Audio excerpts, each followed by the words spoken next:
Yo, what's up? My name's Patrouski, and I want to go over 10 quick things that anybody can do to prepare for the upcoming Christmas event within PokeMMO. The amount of Pokeyen, the rewards, the amount of raids you'll be able to complete, all depends on how much you prepare ahead of the event. Things like PvM Pokemon usually shoot up in price or value during these events because everybody is trying to get them last minute. But if you do some of the things on this list, it will hopefully help you get a step ahead, increasing your profits and overall success in the event. If you find any of these tips helpful, go ahead and leave a like on the video and subscribe for daily PokeMMO videos, or follow me on Twitch for streams Monday through Thursday at 12 p.m. ET. Let's go ahead and jump into tip number 1, an MMO player's nightmare. You're gonna have to socialize. I highly recommend joining a team or having friends that are planned to coordinate and work together to complete the raids or even just grind content alongside each other. Raids are a 4-player cooperative activity, and often you have to communicate to do specific things on certain turns, like heal blocking on turn 3 against like a Gardevoir raid. Without a group of players or friends that you know have prepared these Pokemon ahead of time, you're gonna have to solo queue, and that can be a nightmare. Finding like-minded people, whether in my Discord, on the PokeMMO forums, on the PokeMMO Reddit, within the game itself, in your own personal friend groups, however you find these like-minded individuals, I recommend you do it and designate a team of at least a few people. It doesn't have to be 4 people, but it could even be like 2 to 6 to 8 to 10. Some group of players where you guys can kind of help each other get through the raids or even just encourage each other. I think an underrated thing when it comes to MMOs is how much we really vibe off of each other, our teammates and our friends within the game. If I'm grinding Mysterious Balls and I've grinded up like, let's say 10 Mysterious Balls, and I have my friend who's done like 30, that's going to motivate me, maybe kick my butt into gear and try to reach up to where he's at. But obviously everybody works differently and is motivated by different things. Next up, tip number 2 is going to be to get all regions done. This is going to help you catch swarm Pokemon a lot more efficiently. Potentially get a few more lost presents or get things like Xmas present. It's going to give you more access to more callouts, more access to more things, more access to EV training, XP training spots, money-making methods ahead of the event itself. Getting all 5 regions done in PokeMMO is just an absolute must and super crucial for events usually. It's not the end of the world if you don't have all the regions done. Don't worry entirely heading into the events, but it is vehemently helpful. Tip number 3 is going to be to make sure to go ahead and get yourself a good catching Breloom and a catching Smeargle before the event begins. These Pokemon are extremely helpful and extremely useful when catching these swarm Pokemon or navigating around general PokeMMO gameplay, especially during events. Now, these Pokemon do not have to be perfect, but you can actually avoid some of the mistakes that I've made. So, for example, my Soak Smeargle is calm natured. This is utterly terrible. It just shows you how different things were in PokeMMO back in 2021, where I thought this was even remotely acceptable. What you're generally looking for with both of these Pokemon is a plus attack nature. Now, Adamant is best, but Lonely or Naughty also work very, very well. And then for EVs, you want 252 attack and 252 speed. Once again, look at this abomination. You know, do as I say, not as I do. Or rather, learn from my own personal mistakes. Then for IVs, you really want 20 plus attack and 20 plus speed. Defenses are nice, but aren't the end-all be-all. For moves on my Smeargle, I really like False Swipe, Spore, Substitute, and then some sort of attacking move. This could be Strength as an HM, it could be Seed Bomb, it could be Drain Punch, it could be a few things in this slot. And Poison Heal as the ability is very important on Breloom with a Toxic Orb to allow it to self-sustain during the fight. PP maxing your Spore is also really nice. For the Smeargle, there's tons of ways you can build Smeargle. I literally have like 6 Smeargles on my main account. There's no wrong way to build a Smeargle within PokeMMO, but I think the main Smeargle I recommend for most people is a Soak Smeargle. It really does something that other catching mons don't do. Like, Breloom is, in my opinion, the best catching Pokemon just for purely catching Pokemon within PokeMMO statistically, but it doesn't have access to things like Soak, which is nice for catching Ghost-type Pokemon. You can turn a Ghost-type into a Water-type, and that allows you to False Swipe it, where otherwise it would be immune. You can soak a Bulbasaur or a Grass-type Pokemon, turn them into a Water-type, which will allow you to Spore them, where otherwise you wouldn't be able to. So a Smeargle with False Swipe, Spore, Soak, and then Sweet Scent for hoarding, or you could even put, you know, an attacking move or an HM like Surf in this slot. All of those options can absolutely work. You want to just find what works best for you. Next up, tip number 4 is to build as many raid Pokemon as possible. The more you have prepared ahead of time, usually the better. You can find a use for almost any Pokemon these days within PokeMMO. Hell, even Plusle and Minun with the plus and minus abilities have recently become raid meta Pokemon because it's so powerful on the battlefield when you have 4 other people to boost with your plus ability. It honestly still surprises me what Pokemon have become meta because of raids in PokeMMO. One of my favorite examples I always love to talk about is the age of the Primeape, when one day a Pokemon like Primeape, which is considered a Gen 1 castaway, you know, not a very powerful Pokemon, hasn't been updated in any ways since Generation 1, all of a sudden became meta overnight for the Darkrai raid, because of its access to Vital Spirit, allowing to ignore Darkrai's like signature move, not being able to be put to sleep, and also having a ton of fast physical fighting damage. Now, I have 2 videos on this topic that might help you. I have a video called how to build every single raid Pokemon possible in PokeMMO, as well as a raid preparation guide specifically for the Christmas event in 2025. Both of those links should be in the description, and if they are not, you can yell at me in the comments.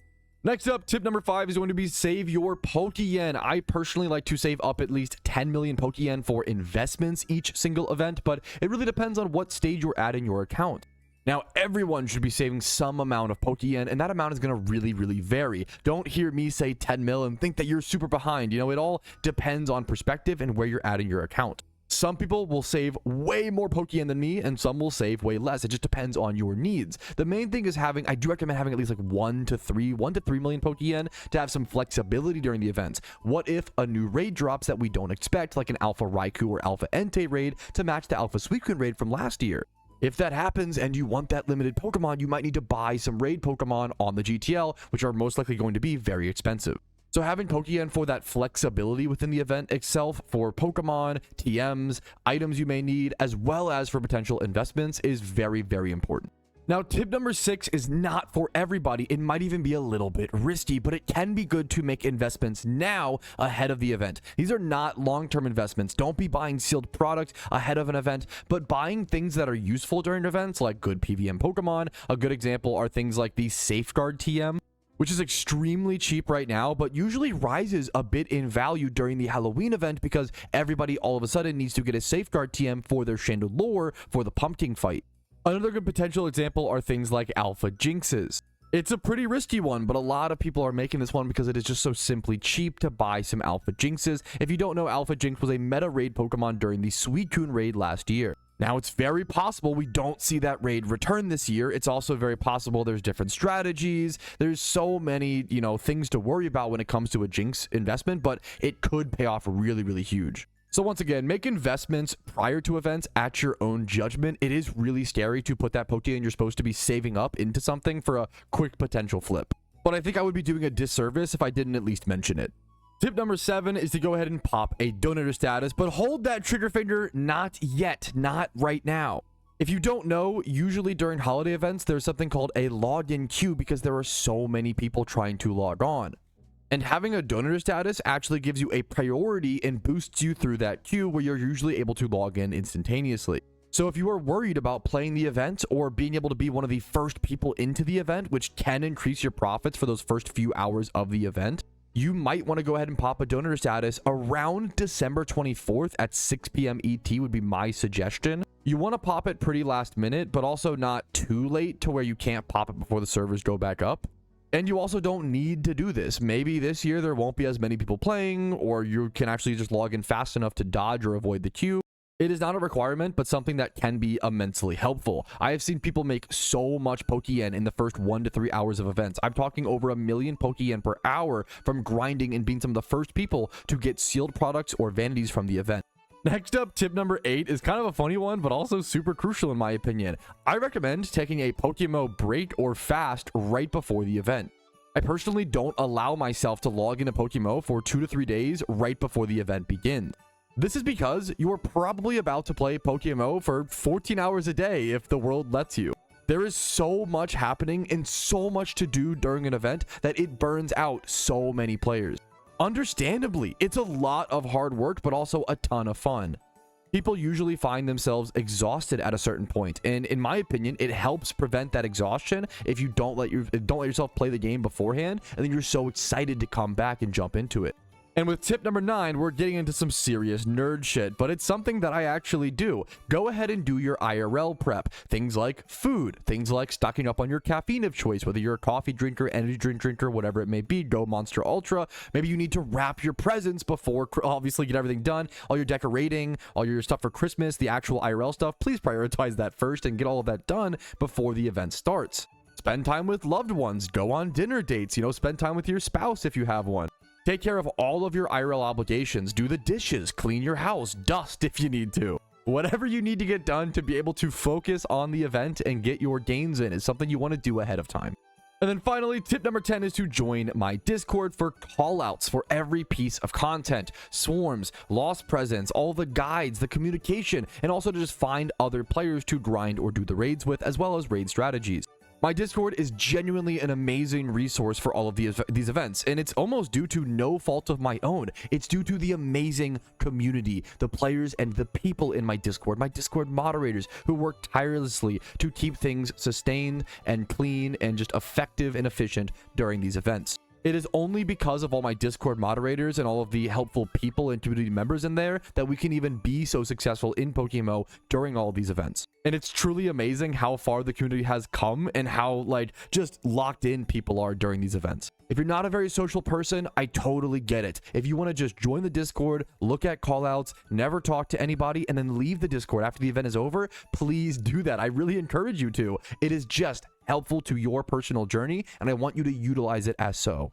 But that's about it for me. I hope you guys found this video helpful. Leave a like on it if you did. Dislike if there was nothing here that helped you. Subscribe to the channel for daily PokeMMO videos. I do upload every single day, as well as stream Monday through Thursday at 12 p.m. ET over on Twitch. Join the Discord. Once again, we talked about that. And if you want to go above and beyond, it really allows me and helps me make these guides. When people go above and beyond with YouTube memberships, Twitch Prime is free if you have Amazon Prime over on Twitch. Twitch subs, and then PayPal and Venmo donations are really the best way to support if you can afford it during this holiday season. Only support me in those ways if my content has helped and impacted your PokeMMO journey in a positive way. And you can afford it, of course, after buying all your presents. You guys really make the difference and allow me to be here. But finally, thank you so much for watching. Have a great day. I will see you guys during Christmas. Have a good one. Peace, Reno, and happy holidays. Yo, what's up? Patrouski here. I wanted to take this second to say thank you so much for watching the entire video. It is thanks to people like you I'm able to make the content that I do, as well as everybody whose name is listed here. That's it for me. Have a fantastic day.